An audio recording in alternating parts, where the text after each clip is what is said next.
چونکہ میں خود باقاعدہ کل بھی اس میں تھوڑا سا انوالو رہا, آج بھی پورے ڈپارٹمنٹ کے ساتھ انوالو رہا. اس کے اندر 3-4 قسم کے ایشوز ہیں.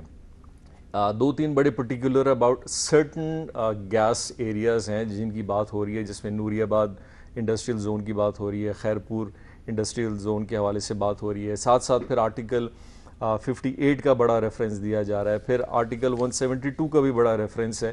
تو یہ تقریباً 3-4 ایشوز ہیں جن کو ہم نے کلب کر کے الگ الگ حل کرنا ہے. یہ سب ایک جیسے نہیں ہے. ٹھیک ہے, تو آئی ایم شیور جب ان کو حل طلب کی طرف ہم کوشش کریں گے دے ول بی سارٹیڈ آؤٹ. جی نفیسہ شاہ صاحبہ, انہوں نے بڑی ہی متانت کے ساتھ اور بڑی ہی ایک ماڈریٹ انداز میں بڑی مناسب بات نہیں کی. دیکھیں یہ میرے خیال سے یہ وفاق کو کمزور کرنے کے انہوں نے عہد کر لیا ہے کہ ہم جاتے جاتے وفاق کو کمزور کریں گے. پھر پیپلز پارٹی کے اوپر یہ آئے گا کہ ہم ایک بار پھر وفاق کو جوڑیں. دیکھیں صرف سندھ کا ایشو نہیں ہے, بہت تینوں صوبوں کو, کہیں کہیں پنجاب کو بھی گریونسز ہیں اور یہ اکٹھا نہیں کر پا رہے. یہ ہمارے پاس, میں اپنے حلقے کی بات کروں, یہ جو خیرپور اکنامک زون کی بات ہے, it is probably the most feasible. سب اس کے پلاٹس بک چکے ہیں, سب کچھ. فرسٹ یوز آف گیس ہے سندھ کے پاس, وہ ایک آئینی حق ہے. پتہ نہیں کتنے چند جو ایف سی ڈیز یا کچھ ہوتے ہیں ان کی ہمیں درکار ہے. وہ 4 سال ہو گئے ہیں, 5 سال لیکن اس علاقے میں یہ انہوں نے موریٹوریم لگایا. لیکن ڈاکٹر صاحبہ یہ کوئی طریقہ ہے کہ چیف منسٹر صوبے کا کہہ رہا ہے کہ میں گیس بند کر دوں گا؟ وہ ایک انہوں نے ایک پولیٹیکل پوسچرنگ کی ہے. میرا ہرگز نہیں, پیپلز پارٹی وفاقی پارٹی ہے. اگر وہ بول رہے ہیں تو وہ سندھ کے آڈینس کے لیے بول رہے ہیں. میں بحیثیت ایک نیشنل اسمبلی کی ممبر, میں ایسی ہرگز کبھی نہ بات کر سکتی ہوں, نہ سوچ سکتی ہوں. لیکن انہوں نے ایک پولیٹیکل پوسچرنگ کی ہے کیونکہ وہ فرسٹریٹڈ ہے. میں نے اپنے حلقے, یہ میرا حلقے کی بات ہے, جنہوں نے یہ کسی نہ بجلی کے اوپر, یہ بجلی کی منسٹری ان کی کم لگتی ہے. یہ دونوں منسٹرز تھانے دار لگتے ہیں. اب ان کا صرف کام یہ ہے کون سے 2 منسٹر؟ یہ تو بڑے شریف آدمی ہیں. نہیں, بجلی والے جو دونوں منسٹر ہیں, ایک ایس پی ہیں, ایک تھانے دار ہیں, SHO ہیں. اچھا, یہ ہمارے علاقوں میں آتے ہیں تو سارا وقت سینہ تان کے کہتے ہیں آپ نے چوری کی ہے. کہیں بھی سندھ میں یہ ہے کہ اگر ایک بندے نے چوری کی ہے, پورے کے پورے گاؤں کاٹ لیں گے. یہ جو FCR والا قانون ہے نا, یہ FCR والا قانون یہ اڈاپٹ کر لیں. سندھ میں بجلی بند, پانی بند, گیس بند. خیبر پختونخوا میں گیس بند, بجلی بند. پنجاب میں گیس بند اور پانی بھی ہے یا نہیں ہے. مطلب انہوں نے بلوچستان کا ذکر نہیں کیا آپ نے. اور بلوچستان میں تو کچھ بھی نہیں ہے. جن کا تعلق بلوچستان سے ہے. تو پورے بلوچستان کا, ان سے پوچھیں بجٹ جو ہے وہ ایک میٹرو کا بجٹ ہے. یہ تو انہوں نے کیا نہیں کہ 60 ارب سے زیادہ کچھ جو بجٹ لے سکیں, تو ان کے تو بالکل ہی حال جو ہے. لیکن یہ وفاق کو کمزور کر رہے. چلیں ٹھیک ہے, آپ کے پاس چلیں اسکیسٹی ہے. جب اسکیسٹی ہو تو ایک لیڈر کا کام ہے کہ سب بھائیوں کو بٹھائے اور ایکسپلین کرے کہ بھئی اب میری حالت یہ ہے, میرے پاس یہ اویلیبل ہے, اب آپ بتائیں کہ ہم ڈسٹریبیوشن کیسے کریں. ٹھیک ہے, آپ ہر چیز میں یہ کسی چیز کا جواب نہیں دیتے اور پھر فرسٹریشن یہ ہو جاتی ہے کہ پھر اس قسم کے بیانات جو ہیں وہ آنا شروع ہو جاتے ہیں. دس از ویری ڈینجرس. یہ پلیز ہوش کے ناخن لیں. اور مسنگ پرسنس 3 دن سے لگاتار پیپلز پارٹی چیخ رہی ہے, تو ان کے جو وزیر ہیں انٹیریئر منسٹر, وہ تو خود مسنگ پرسن بنے ہوئے.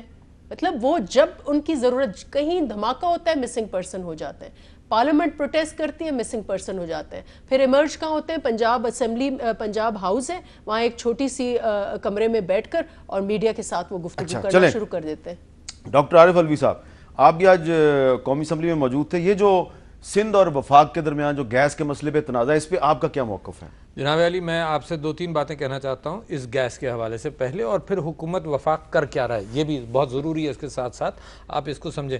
گیس انفراسٹرکچر ڈیولپمنٹ سیس لگا, پاکستان تحریک انصاف نے مخالفت کی اور یہ کہا کہ دیکھو ڈیولپمنٹ سیس لگ رہا ہے پائپ لائنز بنانے کے لیے, 70% یہ سیس لگے گا سندھ کے اوپر. 70% گیس ہے, 70% لگے گا.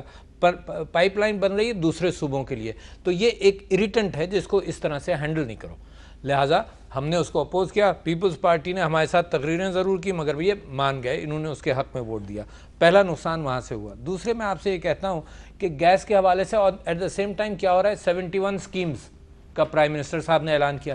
37 ارب روپے خرچ ہو رہے ہیں پنجاب کے اندر اپنے ایم این ایز کے لیے, وہ ڈیولپمنٹ سکیمز کا اعلان کیا. اور سندھ کیا محسوس کر رہا ہے؟ اریٹنٹ دیکھو نا, سندھ کو پوری گیس ہی نہیں مل رہی جو خود وہ پروڈیوس کر رہا ہے. اریٹیشن کی بات بتا رہا ہوں آپ کو, اور وہ بھی اپنے ایم این ایز کو دیا.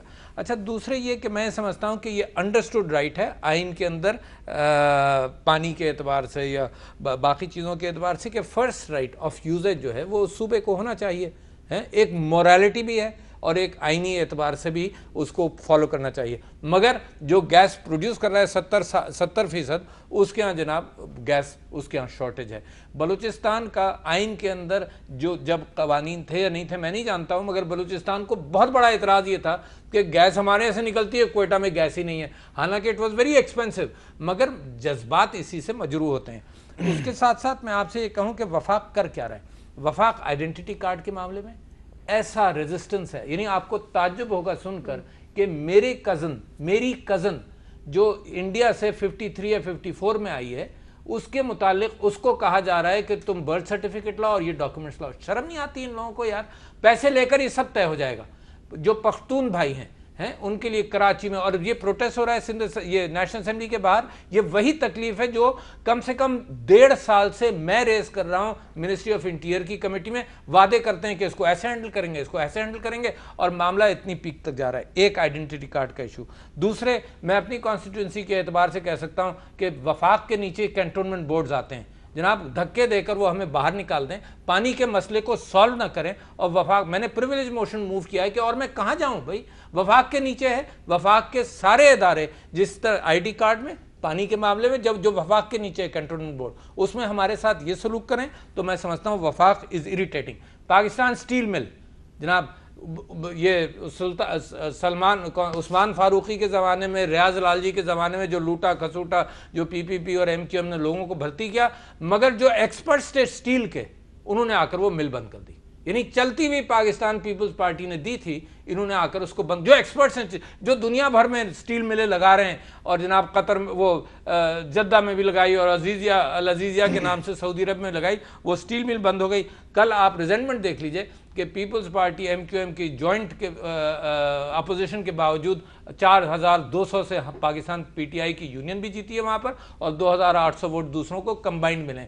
تو میں کہتا ہوں ریزنٹمنٹ کا جو ریاکشن ہے اس سے میں اتفاق نہ کروں, مگر ایشو پر تو میں اتفاق کرتا ہوں. اچھا اب ہوا کیا, اب انہوں نے یہ بات کہہ دی, اب ساری بحث اس پروٹوکول پر ہوگی کہ انہوں نے کیوں کہا. اصل ایشو تو دیکھ لو, اصل تکلیف کو سالو کرو تو یہ نوبت نہیں آئے گی. میں نے آپ کو اتنے سارے اریٹنٹس بتائے ہیں, یہ اریٹنٹس جتنے سیریس ہوتے جائیں گے یہ معاملات بین الصوبائی خراب ہوتے جائیں گے, اور اس لیے 4 سال میں خراب ہوئے ہیں. اچھا جام صاحب, یہ جو گیس کا مسئلہ ہے اس پہ تو آپ دیکھیں پیپلز پارٹی اور پی ٹی آئی ایک ہو گئی. میں بھی پانی پر بھی ایک ہے, بجلی اور پانی گیس کے حوالے سے میں میر صاحب ضرور تھوڑا بہت, یہ نہیں کہ میرا ایک پرسنل پرسپیکٹیو نہیں ہے, اور میں بڑا ایک کینڈیڈیٹ کوشش میری ہوتی ہے کہ اسمبلی بھی ہو, ہر جگہ ہو, بات وہ ہو جو بالکل معقول بات ہو اور بالکل صحیح بھی ہو. ایگری کریں گے نہیں کریں گے میں اس پہ ڈیبیٹ نہیں کرتا, لیکن کچھ فیکٹرز ہیں جو کہ پاکستان کی انفراسٹرکچر ڈیولپمنٹ آف گیس میں شاید ہی کسی گورنمنٹ نے کی ہوں, اس گورنمنٹ نے کی ہیں. ہم اس سے ایگری کریں یا نہ کریں, لیکن دنیا بھی اس کو ریکگنائز کرتی ہے, اور آنے والے وقت میں یہ سب بھی ریکگنائز کریں گے. پہلی دفعہ ہوا ہے کہ پاکستان کے حوالے سے ہم نے ایک فیوچرسٹک اپروچ کے حوالے سے 3 چیزیں کی ہیں. انڈیجنس ریسورس کو اپنے ڈیولپ کس طرح کریں, کیونکہ پاکستان میں اگر یہی صورتحال گیس کی رہی اور ہم نے اگر کچھ نہیں کیا تو آنے والے 15 سے 20 سالوں میں پاکستان کی اپنی ریسورسز بھی ختم ہو سکتی ہیں. اس کا آلٹرنیٹ دیکھتے ہوئے ہم دنیا کا ایک فارمولہ اپناتے ہیں جس کو ایل این جی کے حوالے سے جس پہ بڑا کام ہوا, اور بڑی باتیں چلی کہ جی اس گورنمنٹ میں شاید اس پہ پتہ نہیں کیا کیا چیزیں انوالومنٹ ہے, ایل این جی ہے یا نہیں ہے, لیکن الحمدللہ فائنلی اس ملک میں آج 600 MMCF گیس اس ملک میں آ رہا ہے. پہلا ٹرمینل گیس کا بناتے ہیں جو کبھی پاکستان میں 10 سال کی پیریڈ میں دوسری حکومتیں بھی رہیں اور ماضی کی حکومتیں بھی رہیں نہیں بنا سکے, لیکن الحمدللہ پہلا گیس ٹرمینل بھی ہم نے بنایا ہے, دوسرا بھی انشاءاللہ اس جون کو اپنا اختتام پہ پہنچے گا, اور تیسرا بھی انشاءاللہ گوادر میں آ کے بنے گا. انفراسٹرکچر کی ہم بات کرتے ہیں کہ اس ملک میں اگر گیس آئے گا تو کہاں جائے گا.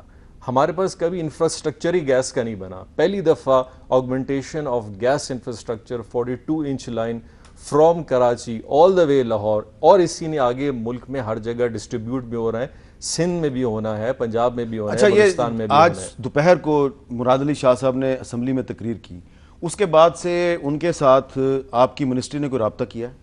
جی سیکٹری پیٹرولیم آج باقاعدہ کوئٹہ کراچی میں موجود ہیں. چیئرمین جو ہمارے ایس ایس جی سی کے ہیں ان کی باقاعدہ انٹریکشن اسی حوالے سے رہی ہے and we are trying to bring that issue also. تو ministry of petroleum and natural resources کا اس وقت سندھ گورنمنٹ کے ساتھ رابطہ ہو چکا ہے؟ جی سیکٹری پیٹرولیم کا بالکل اپنے لحاظ سے ہو چکا ہے, بلکہ سندھ گورنمنٹ کے ساتھ ہم منسٹر کدھر غائب ہے؟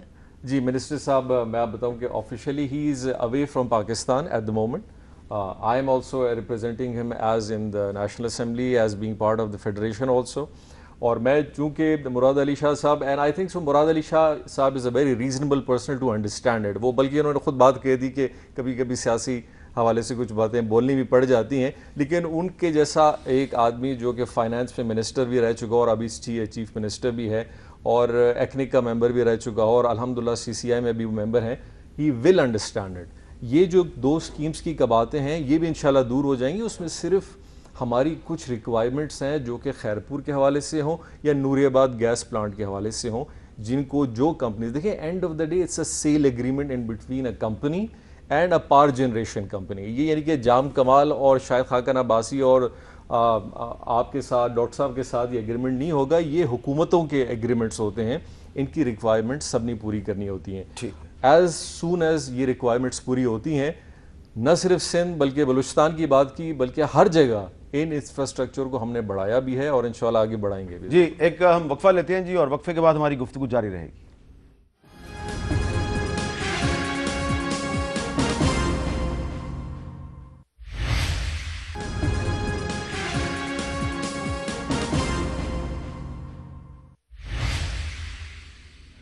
وقفے کے بعد کیپٹل ٹاک میں دوبارہ خوش آمدید. وقفے سے پہلے ہم وزیر اعلیٰ سندھ مراد علی شاہ صاحب کی آج سندھ اسمبلی میں کی گئی تقریر پہ بات کر رہے تھے اور نفیسہ شاہ صاحبہ نے ان کو ڈیفینڈ کیا, لیکن ایک پیپلز پارٹی کے اور بھی لیڈر ہیں اور ان کا نام ہے سید خورشید احمد شاہ صاحب جو کہ قومی اسمبلی میں اپوزیشن لیڈر ہیں. کل انہوں نے قومی اسمبلی میں کچھ باتیں کیں اور ان میں سے کچھ ان کے جو ریمارکس تھے وہ نفیسہ شاہ صاحبہ کے بارے میں تھے. اب میں ان سے بہت ہی عزت اور احترام کے ساتھ ود ڈیو اپالوجی پوچھنا چاہتا ہوں نفیسہ شاہ صاحبہ, جو کل خورشید شاہ صاحب نے آپ کے بارے میں کہا اور جو ان کا رویہ تھا, کیا آپ اس کو ڈیفینڈ کریں گی؟ میرے بارے میں انہوں نے کچھ نہیں کہا. نہیں, جو ان کا جو بھی رویہ تھا. آج ایسا ہوا کہ صرف خورشید شاہ نے, اسپیکر اور خورشید شاہ دونوں آپس میں ایک کنورسیشن انہوں نے کی اور وہ مجھے لگا پرسنلی کہ خواتین کے اینگل سے ڈیروگیٹری ہے, تو میں نے وہ اٹھا کے وہ ریز کیا ایشو. میں نے کہا کہ اسپیکر اور Khurshid Shah leader of opposition دونوں بہت اہم عہدے ہیں, لوگ ہر چیز ان کی آبزرو کرتے ہیں, تو یہ دونوں یہ سیکسسٹ ریمارکس نہیں ہونے چاہیے. تو اس پر وہ دونوں ریٹریٹ تو ہوئے, لیکن بعد میں پھر سے جب اسپیکر صاحب نے اس کو مینشن کیا اور میں پھر آئی گاٹ اپ, تو پھر انہوں نے مجھے سنپ کر کے بٹھا دیا. اسپیکر نے؟ جی اسپیکر نے. تو خورشید شاہ صاحب نے آپ کو سپورٹ کیوں نہیں کیا؟ خورشید شاہ نے سپورٹ نہیں کیا اور خواتین ممبرز اور بھی تھیں اور کوئی پوری ہاؤس نے کسی نے سپورٹ نہیں کیا. آپ کو سپورٹ کیا, لیکن آئی ڈونٹ مائنڈ. کیا یہ درست ہے کہ گیلری میں کچھ لمس کے اسٹوڈنٹس بیٹھے ہوئے تھے, انہوں نے بعد میں آپ کو سپورٹ کیا اور پھر ایک ٹویٹ آپ کی سپورٹ میں آئی آصفہ بھٹو کی؟ جی بالکل. آئی تھنک پرنسپل جو تھا یہ اچھی, میں نے سمجھا کہ کوئی اس کو نوٹس نہیں کرے گا, تو میں بھی بیٹھ گئی. میں نے کہا چلو ٹھیک ہے, ایٹ لیسٹ میں نے اپنی میرا کانشنس جو تھا میں نے کہا کہ میں نے اس کو ریز کیا ہے. اور اس کے بعد میری ایک گفتگو ہوئی لمس کے بچیوں کے ساتھ اور 3 بچیاں تھیں, تینوں نے اسی ایشو پر سوال کیا, دے ور کنسرنڈ. لیکن میں نے ان کو کہا کہ دیکھیں یہ پہلا جو کلچر تھا نیشنل اسمبلی کا اس سے زیادہ شوونسٹک تھا, ہم ہر بات پر پروٹیسٹ کرتی آتی ہیں خواتین. اور میں نے پھر خواجہ آصف والے ریمارکس کا رفع کیا کہ ان کو بھی اپولوجائز کرنا پڑا. سندھ میں ایک منسٹر نے بات کی تھی خواتین کے خلاف, ان کو اپولوجائز کرنا پڑا. آج بھی میں نے ریز ضرور کیا اور میں آئی ایم شیور کہ دونوں نے یہ ریئلائز کیا کہ دونوں نے ایتھکلی جو انہوں نے بات کی وہ ایک ڈیروگیٹری تھی اور انہوں نے آئی ہوپ کہ وہ اس کو اور کل اس کو ٹیک اپ کر کے ان کو I hope they should apologise. کل آپ دوبارہ ٹیک اپ کریں گی؟ I hope that other women will come and raise it because I have done my job. Lekin I was happy that the LUM students jo hain, all the students felt it and the girls got up and they supported me. They said even if you said it and we noticed it. So it's good. Doctor Arif Alvi صاحب, آپ تو ایک میل ممبر ہیں, domination تو قومی assembly میں میل members کی ہے. کیا وجہ ہے کہ قومی اسمبلی میں بار بار دانستہ یا نہ دانستہ طور پہ جو مرد ارکان ہیں ان کی طرف سے ایسے رویے کا اظہار ہوتا ہے جس سے کہ جو خواتین ممبرز ہیں ان کی تضحیک کا پہلو نکلتا ہے؟ جی وہ تو میں سمجھتا ہوں کہ شیریں مزاری کے ایشو پر بہت زیادہ آبویس ہو گئی تھی بات، اور یہ مسلسل یہ معاملہ چلتا رہتا ہے اور کچھ اشارے کچھ باتیں اس طرح سے چلتی رہتی ہیں. میں اس کی خود بھی مذمت کرتا ہوں اور میں سمجھتا ہوں کہ لمس کے اسٹوڈنٹ سے میری بعد میں گفتگو بھی ہوئی اور ایشوز پر بھی اس حوالے سے وہ عورتوں کے اعتبار سے بھی ہوئی. دیکھیے عورت معاشرے کا آدھا بڑی پاپولیشن ہے، مگر اس کے حقوق کے اعتبار سے یہ معاملہ اوپر سے چلتا ہے. جب اس کو تضحیک کے انداز سے ڈیسیشن میکنگ فورمز میں ٹریٹ کیا جائے تو نیچے اس بات کا غالب امکان ہے کہ اس کو اپنے وراثت میں بھی اس کو حق نہ ملے، اور ہر فورم میں اور ہر سرکاری ادارے میں یہ ہو. اس کا کسی حکومت سے تعلق نہیں ہے، معاف کیجیے گا، یہ کوئی کنڈمنیشن نہ کسی حکومت کے حوالے سے. میں یہ بات کہہ رہا ہوں کہ سب سے کمزور طبقہ، یعنی اگر معاشرے میں انفلیشن اور مہنگائی بڑھ جاتی ہے تو عورت کا پیٹ پر سب سے زیادہ، بچی جو گھر میں ہوتی ہے نا وہ کم کھانا کھاتی ہے. آپ واقف ہیں اس بات سے؟ پاکستان کے اسٹیٹسٹکس بتا رہا ہوں. تو یہ ہر اعتبار سے عورت کا اگر، اور پبلک سپیس کم ہوتی جا رہی، یعنی پبلک سپیس کا مطلب ادھر جائے گی تو وہاں کوئی طنز کر دے گا، کوئی تانا کر دے گا. اس میں ساری پارٹیز کو بے انتہا کانشیس ہونا چاہیے. اور اگر آپ چاہتے ہیں کہ عورتوں کے حقوق پر کوئی لیجسلیشن موجود ہے، قانون موجود ہے. پاکستان کی بدنصیبی یہ ہے کہ اوور لیجسلیٹڈ کنٹری ہے. بوگس ووٹس کے خلاف بھی قانون 1947 سے موجود ہوگا، مگر اوور لیجسلیٹڈ ہے مگر امپلیمنٹ نہیں ہوتا. اور جو یہ ایٹیٹیوڈز ہیں نا، ان ایٹیٹیوڈز کو بدلنا پڑے گا. اس میں ٹیلی ویژن کا بہت بڑا کردار ہے، اور بزرگوں کا، جیسے میرے بزرگ جو تھے وہ عورتوں کے حقوق کے اعتبار سے خاص خیال رکھتے تھے. تو میں پارلیمنٹ کو اور لیڈرز کو وہ بزرگ سمجھتا ہوں کہ جو یہ زبان سے کریں گے، جو یہ اپنے عمل سے کریں گے، اس اعتبار سے عورتوں کی اپلفٹ ہوگی. تو آپ جو آصفہ بھٹو زرداری کی ٹویٹ ہے میں اس کو سپورٹ کرتے ہیں؟ میں ان کو تعریف کر رہا تھا کہ آصفہ بھٹو نے جو ٹویٹ کیا تو میں تو ان سے پورا واقعہ بھی سن رہا تھا. کچھ میں نے وہاں سنا تھا، کچھ نہیں سنا تھا. اس ٹویٹ کے حوالے سے میں ان سے کہہ رہا تھا کہ بڑا اچھا کیا کہ ایک، اور بے نظیر بھٹو کی بھی میں اسی معنی تعریف بھی کرنا چاہتا ہوں کہ انہوں نے عورتوں کو لیڈرشپ رولز میں لانے میں بڑا سنہرا کردار ادا کیا. اور میں آپ سے پھر یہی کہہ رہا ہوں کہ یہ نان پارٹیسن گفتگو ہونی چاہیے ان ایشوز کے اوپر، اینڈ وی مسٹ اپریشیٹ کہ جہاں پر اچھا کام ہوا اور جہاں نہیں ہوا. آپ یہ دیکھیے کہ سوسائڈز ہوتی ہیں، اور آپ یہ دیکھیے کہ نفسیاتی اعتبار سے بھی بہت کچھ ہوتا ہے. عورت کو جلا دیا جاتا ہے، عورت کے ساتھ پتہ نہیں کیا کیا کارروائی ہوتی ہیں. یہ بچیاں سڑک پر بھیک مانگ رہی ہوتی ہیں. ان کا کیا فیوچر ہوگا، کیا ان کی سیکیورٹی ہوگی؟ مجھے تو ہر وقت یہ دل میرا دہلتا رہتا ہے کہ معاشرے کو چینج ہونا چاہیے ٹو اپہولڈ دیئر رائٹس. اچھا جام صاحب، یہ ذرا موضوع سے ذرا میں ہٹ گیا ہوں کیونکہ نفیسہ شاہ صاحبہ موجود تھیں. آپ یہ ایگری کریں گے کہ قومی اسمبلی میں اور سینٹ میں جو مرد ارکان ہیں وہ اگر ہاؤس میں خواتین کی عزت کریں گے تو معاشرے میں بھی مرد عورت کی عزت کریں گے؟ بڑی میر صاحب بڑا امپورٹنٹ سبجیکٹ ہے. چونکہ ہم پارلیمنٹ کو بہت ہائی اسٹیم ادارہ سمجھتے ہیں، ہے بھی، جہاں پہ لوگ ہمیں ایک رول ماڈل کی حیثیت سے دیکھنا بھی چاہتے ہیں اور بننا بھی لوگ آگے چاہتے ہیں. اور اگر ایسے اداروں سے ایسی نیوزز یا ایسی چیزیں سامنے آئیں گی تو یہ لوگوں پہ بڑا اس کا نیگیٹو امپیکٹ پڑتا ہے. ویسے تو آپ دیکھیں اپنے معاشرے میں جب بھی کوئی سینسیٹائز ایشو آتا ہے تو ہم خواتین کو لے کے ان ایشوز کو ریز تو بڑا کرتے ہیں، لیکن ہم نے بڑے اسپیسیفک چند ٹاپکس رکھے ہوئے ہیں کہ یہ ٹاپکس خواتین کے حوالے سے آئیں گے تو ہم ان پہ بڑی باتیں بھی کریں گے. لیکن معاشرے کے اندر ایک بہت بڑی لسٹ ہے ایسی چیزوں کی جہاں خواتین ان چیزوں سے گو تھرو کرتی ہیں، ان پہ کوئی بات نہیں کرتا.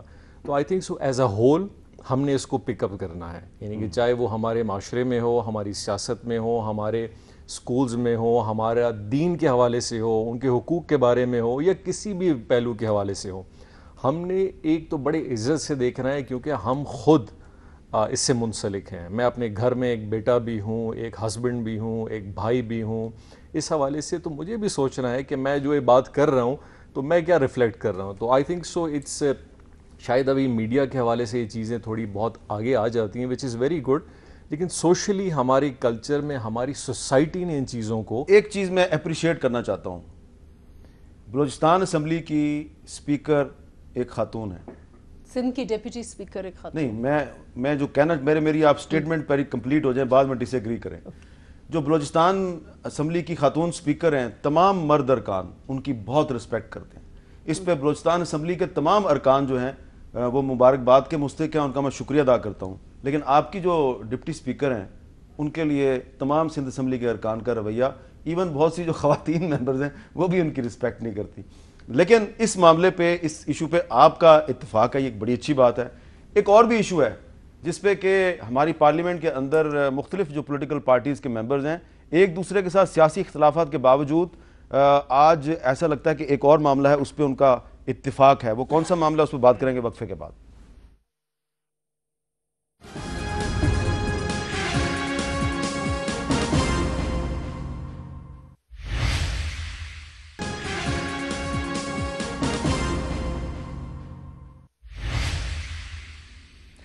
وقفے کے بعد کیپٹل ٹاک میں دوبارہ خوش آمدید, اور دوبارہ میں اس موضوع کی طرف آؤں گا جس سے ہم نے آج کے اس پروگرام کا آغاز کیا تھا, اور وہ ہے کلبھوشن یادو بھارتی دہشت گرد. یہ ایک ایسا معاملہ ہے, اس کو جو ایک ملٹری کورٹ نے سزا دی ہے, یہ ایک ایسا معاملہ ہے جس پہ پاکستان کی پارلیمنٹ میں موجود تمام پارٹیاں جو ہیں ان کا کوئی اختلاف نہیں, وہ اس پہ اتفاق کر رہے ہیں.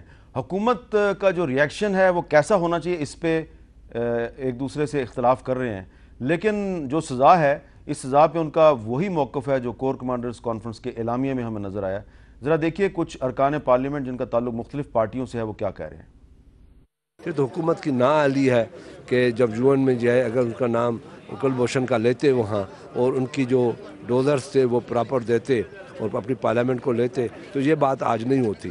ان نے خاموش رکھ کے یہ بات کی ہے. اس کو جو سزا لگی ہے کوئی قانون کے تحت لگی ہے, کوئی غیر قانونی نہیں ہے. افسوسناک بات ہے کہ پاکستان کی حکومت اور خاص کر فارن آفس اور پرائم منسٹر جو کہ فارن منسٹر ہیں وہ چپ ہیں اس بات پہ. کلبھوشن کو ہاتھ سے پکڑ کر بین الاقوام تک لے جانا چاہیے کہ یہ ہے ہمارے ساتھ واضح پروف. اس معاملے میں ہم پاک فوج کے ساتھ, پاک آرمی کے ساتھ, اور حکومت اگر ہے تو بالکل اس کے ساتھ بھی ہمیں اس پورے معاملے میں اس کو سپورٹ کرتے ہیں. ہمارے ملک کے اندر کوئی بھی دہشت گردی میں ملوث ہے اس کے خلاف پاکستان کے آئین اور قانون کے مطابق کارروائی ہونی چاہیے. ہماری خواہش یہ ہے کہ ٹوٹل جو ہے نا جسٹس مہیا کرنے کے بعد اگر سزا اسے ملتی ہے, سب چیزیں ثابت ہو جاتی ہیں, تو بہتر جو ہے نا اس کی جو ہے نا آؤٹ کم ہوگی. اس درندے صف انسان کو کبھی بھی نہیں چھوڑا جائے گا.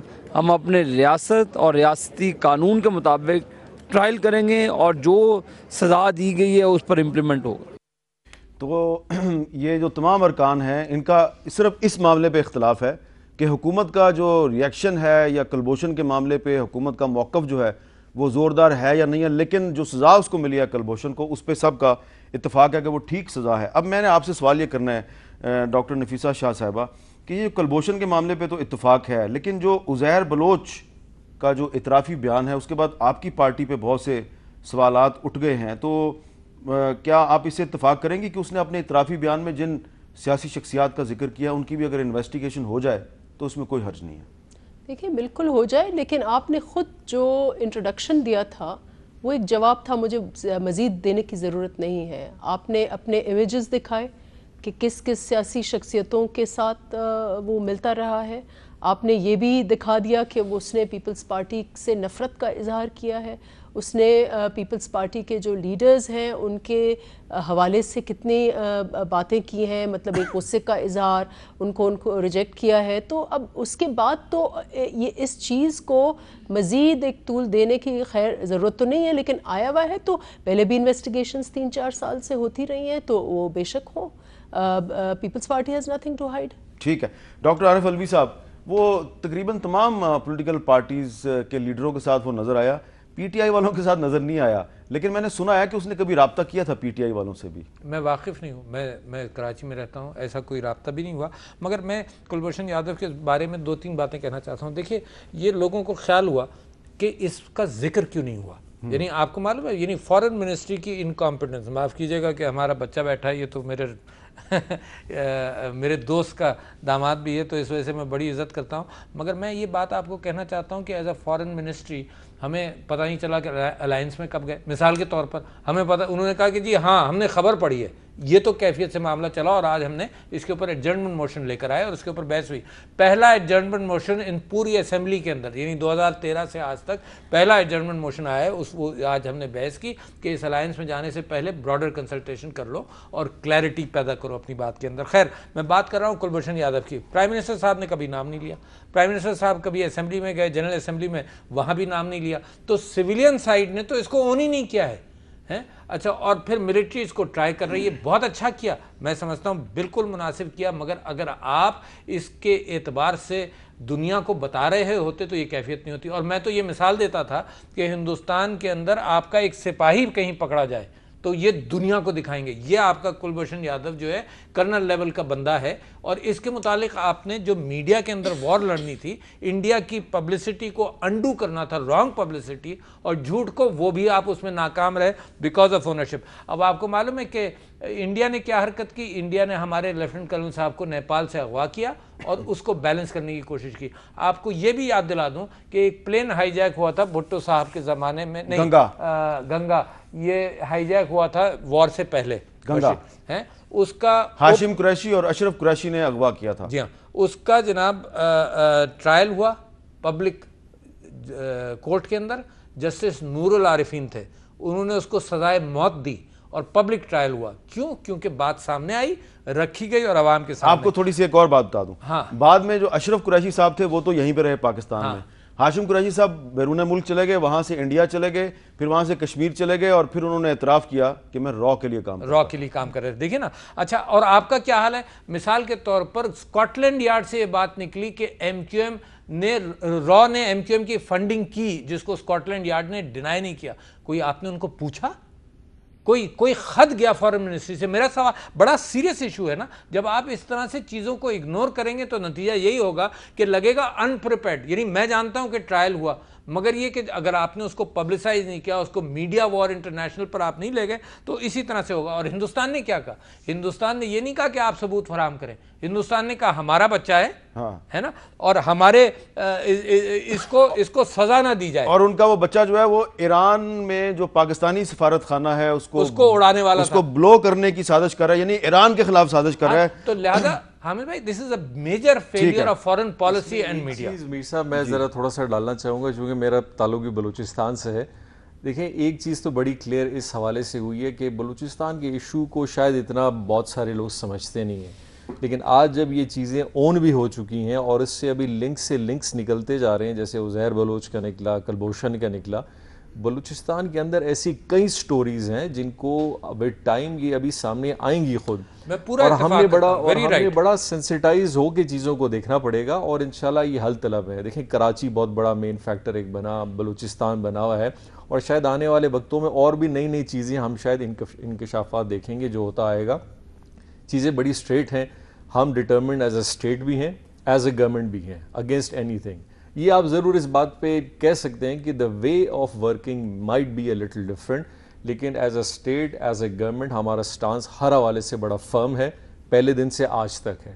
اور اس کے حوالے سے یہ ڈیفینیٹلی میں آپ ضرور, شاید ڈاکٹر صاحب کا اپنا ایک پرسپیکٹیو ہے کہ وہ جس انداز میں چاہ رہے تھے کہ ایک گورنمنٹ اپنے انداز میں اس چیز کو ٹیک اپ کرے, شاید گورنمنٹ نے اس انداز میں نہیں کیا ہوگا, لیکن اپنی سیریسنس ہر سطح پہ گورنمنٹ نے چاہے انٹرنلی ہو یا ایکسٹرنلی اس کو ضرور لیا ہے. اور خاص کر اس کلبھوشن کے حوالے سے جو ایشوز ہیں, ہمیں ایز اے نیشن بھی بڑا سینسیٹائز ہونا پڑے گا ان چیزوں کو ایڈریس کرتے ہوئے, چونکہ بڑا امپورٹنٹ ٹائم ہے. اور انشاءاللہ آئی تھنک سو آپ ٹائم دیکھیں گے, گورنمنٹ آف بلوچستان ہو یا فیڈرل گورنمنٹ ہو, ہم بڑے کمیٹڈ ہیں کہ اس ملک میں یہ صرف ایک کلبھوشن ہی, شاید بہت سارے اور ایسے ایسپیکٹ بھی نکلیں گے, اور ہم نے ہر چیز میں ایک فیصلہ بھی بڑا کرنا ہے کہ ہم نے اس ریاست کو کہاں لے جانا ہے. جی بہت بہت شکریہ, آپ تینوں کا بہت بہت شکریہ. اور میں چلتے چلتے صرف یہی کہوں گا کہ جام کمال صاحب نے بڑی اہم بات کیا کہ ایک کلبھوشن یادو آپ نے پکڑ لیا, ہو سکتا ہے کچھ اور بھی ہوں. ویسے اس کے نیٹ ورک میں موجود کچھ لوگ گرفتار بھی ہوئے ہیں اور ان کی وجہ سے کچھ مزید انکشافات بھی سامنے آئیں گے, لیکن بھارت جو کہ اس کو اپنی دھرتی ماں کا بیٹا کہہ رہا ہے, اس کو اب یہ ریلائز کرنا چاہیے کہ اس کی دھرتی ماں کا جو بیٹا ہے وہ ایران کے اندر ایران کے خلاف سازش کر رہا تھا تاکہ پاکستان اور ایران کے تعلقات خراب ہو جائیں, اور وہ ان کی دھرتی ماں کا بیٹا جو ہے وہ اپنا نام بدل کے ایران گیا. تو اس نے نہ صرف پاکستان میں بلکہ ایران میں بھی دہشت گردی کی سازش کی. تو ایرانی حکومت جو ہے اس کو بھی اس چیز کا خیال کرنا چاہیے, نوٹس لینا چاہیے کہ جو بھارت کی وزیر خارجہ نے اپنی پارلیمنٹ میں جس شخص کو کہا ہے کہ یہ ہمارا اپنا بچہ ہے, ہماری دھرتی ماں کا بیٹا ہے, وہ ایران کے دارالحکومت تہران میں پاکستانی سفارت خانے کو بم دھماکے سے اڑانا چاہتا تھا, سازش کر رہا تھا. لیکن انکشافات جو ہیں وہ اب ہوئے ہیں, مزید بھی ہوں گے. تو جو ایرانی حکومت ہے اس کو اس سلسلے میں پاکستانی حکومت کے ساتھ تعاون کرنا چاہیے. اجازت دیجیے, اللہ حافظ.